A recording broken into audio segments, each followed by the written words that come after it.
Welcome to Ask the Influencer. I'm your host, Dom Emoticon, the friendly audio guy. Welcome to the first season of the show. I'm very honoured to have with me today Sam Audio-freq. How you going, man? I'm all right. How are you doing? Awesome. Great. Thank you. Thank you so much for being on the show, man. I really appreciate you being here. The pleasure's all mine. Awesome, dude. Now, how was Knockout on the weekend? It was mind-blowing. And I don't sound so enthusiastic right now because I'm still sort of like returning to reality. It was like, how to describe it? It was a historic event, actually. If we come and think about it, Knockout is a completely Australian concept.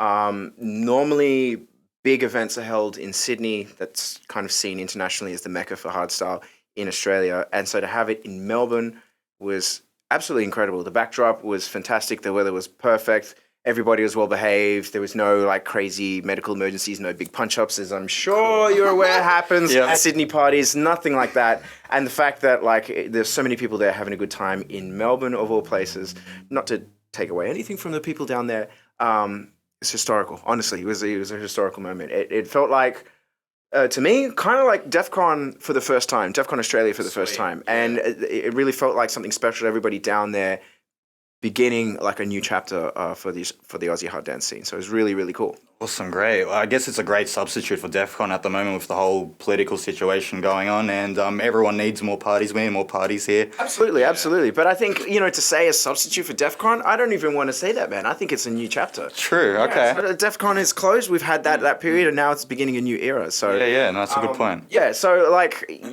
there's all sorts of festivals happening down in Australia and happening in Melbourne, happening in Sydney. But this is something unique, and I really believe it's the beginning of a new era. Great. Well, it's awesome that you had a great time at the party, man. Now, for everyone, Ask the Influencer, the show is all about diving into the origin story of the guest, giving you guys a more personal perspective on the show, and even just to find out, maybe ask them their thoughts and opinions on the current topics of this day and age. So with that, I do want to start off with your origin story, Sam. Sure. Now, 2 questions. Mm-hmm. When do you feel music started for you personally? And then how do you feel that Audio-freq came about, and when did it come about? Ooh, tough one. I guess my musical journey into the world of electronic music started a very long time ago, and this is going to show my age a little bit. But I was on the way to some trumpet lessons around this area, actually, and I switched on the radio when Wild FM was a thing, and I heard this kind of music, and I was like, "What is this?" I've forgotten who was playing. For those that do a little bit of crate digging and know the Aussie rave history, it was DJ Vargas on Wild FM. And he was playing some hardcore, and I didn't even know what that music was at the time. I grew up in an ethnic household. My parents are both Colombian, and they would predominantly listen to either Colombian music or, because they were very religious, church music and stuff. And so I hadn't really heard electronic music up until that point, until that time that I was going to a trumpet lesson. And when I heard what was happening on Wild FM, I was like, yo, I've got to be a part of this. This is incredible. This kind of thing, this energy of what's happening. It was my first real exposure to any hard electronic music or any electronic music at that time. And from there, sort of just tuning in every weekend of like what's going on the way to trumpet lessons. And just as I was getting a little bit older throughout time, I sort of just I was just soaking it all in.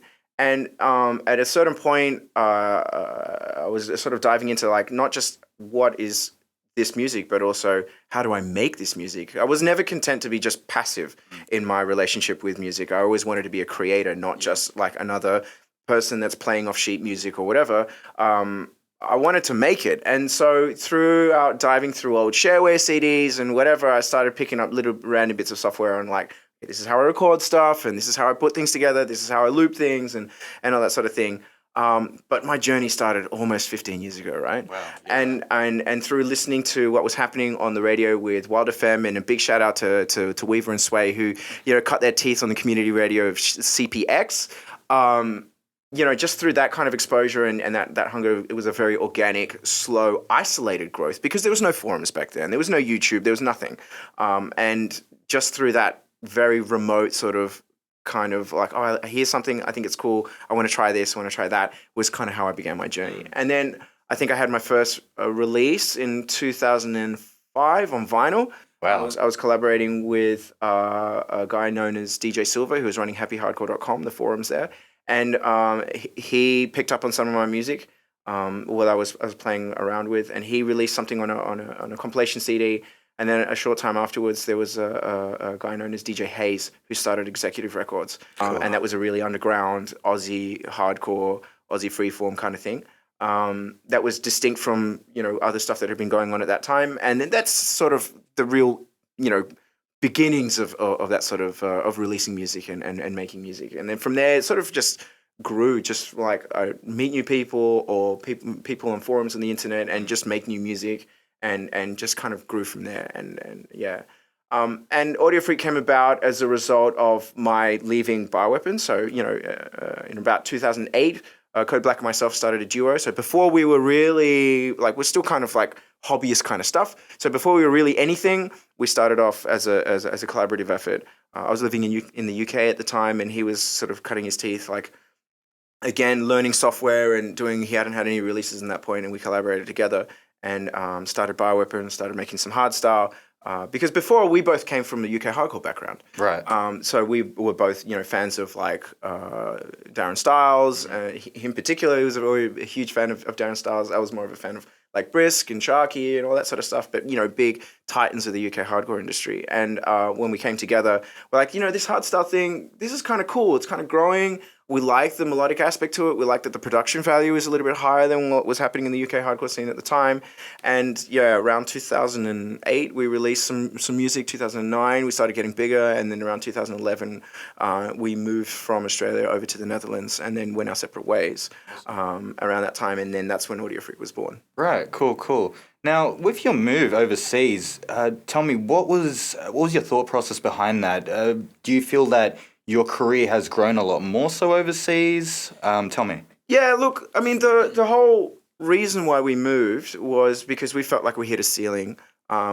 Australia, for all its strengths and for the beautiful and lucky country that it is, the entertainment scene is pretty limited. And the fact that it is so regional in terms of, Sydney's very far away from Melbourne and we're even further away from Brisbane.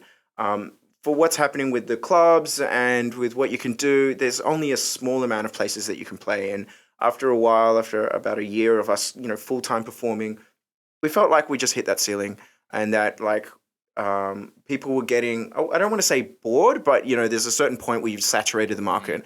And for hardstyle, particularly at that time, the Netherlands was the mecca. And we decided, we hit our ceiling here in Australia. Let's see if we can swim in some deeper waters. Let's see if we can push this as far as it can go because we want to keep on being full-time musicians. It's too difficult we felt it was too difficult to balance a job, a full-time job, and make music and do all the stuff required around being a full-time artist. So we decided we're going to bite the bullet, go over and, test our luck and see how we go from there. And it's paid off. Well, yeah. We've been very blessed, I think. We've put in some hard work. We've put in some hard yards, had some interesting, difficult times, but at the same time, I don't think we would have done it any other way. Mm-hmm. Fair enough, man. And so you mentioned that, you guys really start off with UK hardcore. You guys really start on the faster tempos. Mm-hmm. That said, you are better known for, hardstyle stuff around 150 and whatnot. Yeah.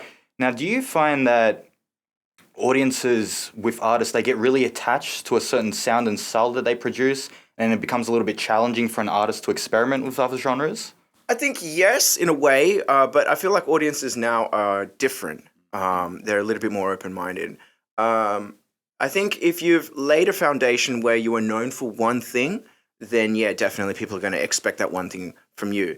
Now, I've been very blessed in the regard that Audio-freq, when I started it deliberately to be a little bit more open-minded and not doing one thing. So my first album, Audioception, was a real testament to that fact. It was a great album, man. It was playing around with some harder sounds, some more euphoric stuff, and mixing up different flavors and different approaches to hardstyle. And that really laid the foundation to how I can do things now. So when people get an Audio-freq release, and it's a little bit different from what came before, that's not really unsettling or troubling. In fact, I've found that my fan base over the past couple of years have been encouraging me to push the envelope further. Awesome. And to keep on going and exploring new boundaries and new tempos, as opposed to some other fans of other artists who sort of expect this one thing from them.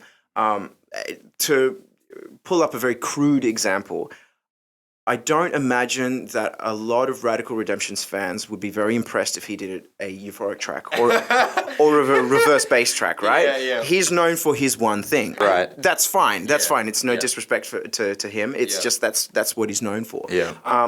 in contrast to myself, my last release was a release where each track got faster by 10 BPM. We started at 160 BPM and then ended at 200. And then the release beforehand had, I think the most popular release on the Power Up EP that I did at the end of last year.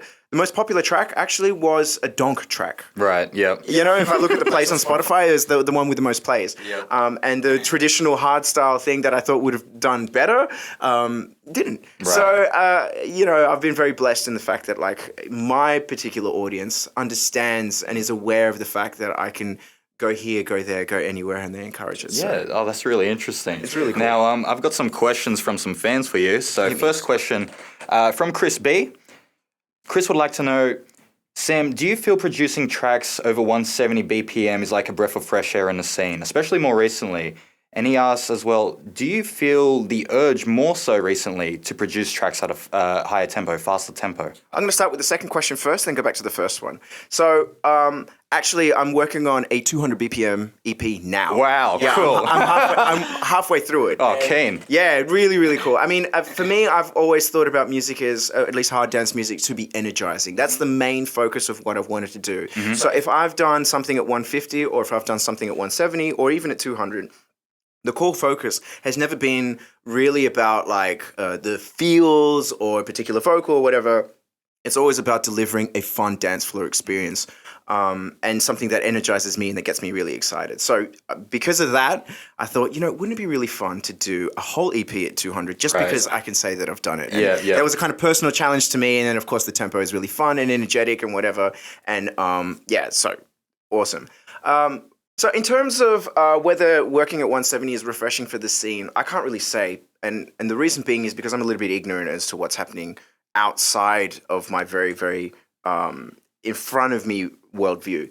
I try not to pay too much attention to what's going on with other artists or what the scene in inverted commas is doing. And the reason being is because it allows me to focus on my own creative journey. It's too easy to sort of get lost in what other people are doing. And of course, it's very healthy to be mindful of, any fresh trends of what's going on so you don't feel too out of date. But at the same time, I think if you're too focused on that, then your own personal voice as a creative individual gets a little bit muddled and influenced a little bit too much. So because of that, I try and keep the blinders on and focus on what I'm doing and developing and whatever, and what gets me excited. And every now and then I'll sort of burst out of the bubble, take a look, okay, that's what's happening, and then sort of put the blinders back on and then focus on doing what I want to do and what I feel is the more creatively fulfilling journey of what I want. Awesome, man. Great stuff. Now, second question from a fan. This one's from Jared, and he asks, Sam, where do you feel you draw most of your inspiration from? And why do you think that you're so consistent in the studio compared to some other artists? I guess I try and pay attention to a lot of like bass music. I love what these guys do because they've managed to turn what is normally like a kind of complex, almost chaotic arrangement of sounds into digestible music. I'm a big fan of what Virtual Riot does. I love what's going on with Barely Alive. I love the branding of Barely Alive as well. And just the general polished mixes that these guys have. I think it's some of the best mixes in the greater EDM scene. I love what Noisy has been doing over the past couple of years. Actually, for years. I've been following them for a long time. And I've been a big fan of like Knife Party and Pendulum for a long time. So with those kinds of artists in mind, I think about what they do in terms of songwriting and what they do with sound design. And they're my marker. It's such a high standard and I'm not there and I'm probably never going to get there, but I'm always chasing what these guys are doing because I believe that they are the top of the greater EDM scene. And with that in mind, that sort of allows or forces me to keep on upping my game. Now, moving on, I want to ask you a topic, it's a bit more personal, man. Sure. And it's on the topic of mental health, depression, anxiety. Yeah. Now, can you tell me a little bit about yourself? Has this had an impact in your career at all? Oh, absolutely. Absolutely. I've struggled with bipolar disorder for some time. And, with great highs come big lows. And that of course, affects me creatively, but it also, affects, people, my relationship with people around me and all that sort of stuff. So I've very famously, I guess, took a break in 2018. I actually had no intention of coming back to music whatsoever. Interesting. And for 3 months, I didn't even listen to music. It was just silence wherever I was. I wanted to be not around anything. I was really stressed out. And I think it's really important for people to understand that we're not robots. DJs, producers, whatever, unless you've got like a huge team around you, if you're kind of like a bit of a one-man band that's doing your social media, doing, your own management and working with agencies for bookings and doing interviews and all that sort of stuff, it can get really, really heavy, particularly if you're touring a lot. And, I'm blessed in a way that most of my shows are outside of the Netherlands. So that means a lot of travel. Going to the US is, a good 10 hours travel. Coming to Australia from the Netherlands is 24 hours travel. And going around the world, as awesome and as exciting as that might be for people, has its own toll, both physically and mentally. And then add into the mix, things with like writer's block, which I think is a sort of manifestation of depression. Not always, but sometimes for me. It all comes into this kind of like, mixture of difficulties that is accentuated by having depression or anxiety. And sometimes one leads to the other, I've been fortunate that I haven't had a panic attack on stage, but there's been moments before an event where I'm like, okay, I don't want to do this. So, to give you an example, in 2014, I had the honor of opening Climax when I was playing with Techno Boy. Yeah. The night before, I was coming from a show in Finland, and on the way to the Gelredome in Arnhem, where Climax is held, I actually didn't want to go. And I said to my booking agent as we were driving, like, you know what, I don't want to play. And it's Climax, that's a huge honor. That's a huge, big deal. Yeah. But I didn't want to do it because I'd been so stressed out. The weeks beforehand, I'd been doing so many shows. I hadn't found my peace. I hadn't been able to express myself creatively in the studio either. It's just been constant go, go, go. And then on the way to what would have been probably, one of the biggest sets of my life, at least definitely at that time, I was like, no, I don't want to do this. And that was just that was a manifestation of that all coming to a head, of the constant stresses from touring, the constant stresses from being an artist in the spotlight, and having to fight, because it's very competitive in the industry, having to fight to constantly be involved and be go, go, go, having your foot to the floor all the time in the industry. Yeah, and that was hard. It was really hard. I mean, don't get me wrong. When I came off stage, it was a completely different attitude. But on the way to, I was like, no, I just can't. It's just too much. This whole year's been too much, and it can be really difficult. And there are plenty of artists I know that have had similar situations. And some people manifest in different ways. Some sort of hit the brakes and say, like, I don't want to do this. Some are a little bit more wise and say, we've been touring too much. We're going to back off a little bit. Brendan Hart has done that. Headhunters recently did that.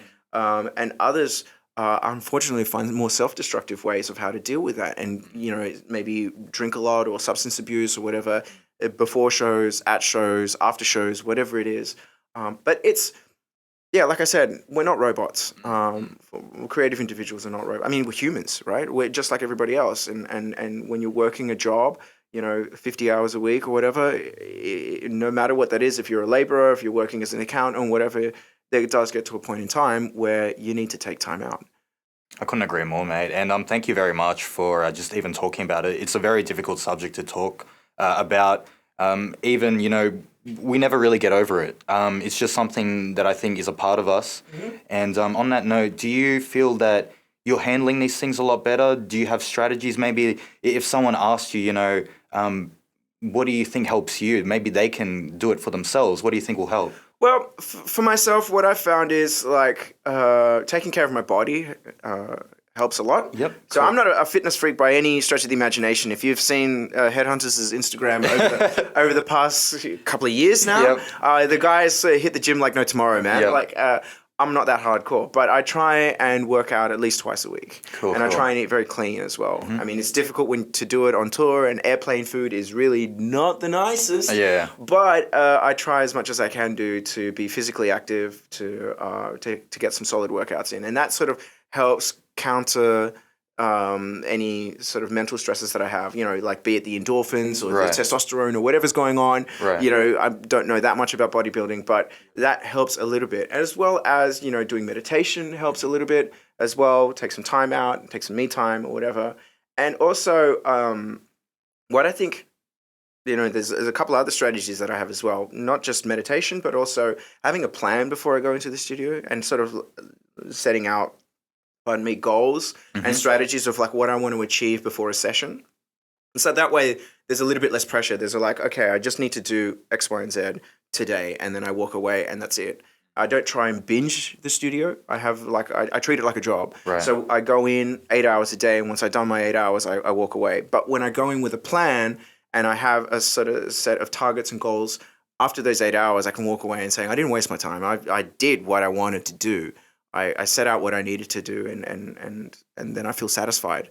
And then, repeat. And through having a little bit of structure and discipline really helps for myself to find a little bit more peace in what I'm doing, as opposed to the constant pressure of like, shit, this gig is coming up. I got to do it. No. I just need to do this today.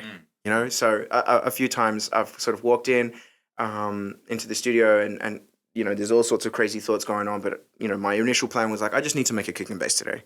I make the kick and bass and I walk away, and whatever happened, I'm satisfied because that was what my target was.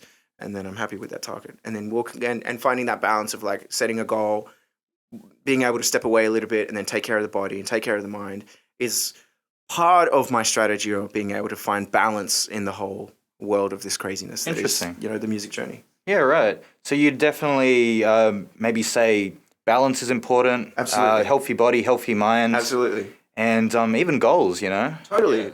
I mean, these are not really groundbreaking things. Yeah. But these are sort of strategies and A lot of people overlook them, Exactly. It's really fundamental stuff. And when you get that stuff done, then it makes it a lot easier to sort of find your own peace in what you're doing. If you're focusing on your own journey rather than other people's journeys, that again helps you sort of stay a little bit more centered. And yeah, because without balance, you'll end up on the sort of like binging territory and like, okay, I got to do this, and you have huge bursts of creativity and then big lulls of not having anything and instability, and that can manifest itself with your own music and also relationship with other people around you. Because as much as it is sometimes a lonely journey as a musician, you still got to deal with people, man. Yeah. And if you're like cranky and aggro all the time towards like your partner, your girlfriend or wife or husband or whatever you've got, or your agents or your label people, then that can create unnecessary acidity between those kinds of things and yourself. So balance, really important. Awesome. Thanks for your wisdom, mate. Now, just going back to Audio-freq. Sure. So how'd you come up with the name? How did that one hit you? You know what? Like, the thing is, hardstyle artists are really, really not that creative when it comes to names. Yeah. Like, bass modulators, noise controllers, tone shifters. They follow a particular formula. Right. Something sound, some verbiage. You know? Right. And it was really that. And I knew that a lot of like a lot of shows in the US are listed alphabetically. And so because Code Black came out with his name, I was like, okay, I want to start with either an A or a B so that when things are listed alphabetically, I'm above him. That's perfect. Shameless. Great, dude. I love the honesty. I love it. Absolutely shameless. So that was kind of it. I kind of like followed the formula. I like the idea of like freak was in frequency, and then freak is in the way that I approach manipulating sound is very like nitty gritty kind of stuff. And so it was just that. It's not really any big in-depth story. Cool. No, unfortunately. That's it. That's an awesome story anyways, mate. Now, moving on. So for your future, my friend, recently you've done the Game EP. Yep. Great EP, very diverse as well. Thank you. bit slower, a bit of faster stuff, and of course your more hard-hitting track, of course. Sure. You've got the 200 BPM EP coming in the future. What else is in store? Okay, after that one, I want to do... So I like to sort of have little plans and goals and stuff. I'm like, okay, this is when I want this to come out. And then, you know, if I've had an idea for a particular track, sometimes I'll try and package it in terms of an EP or something.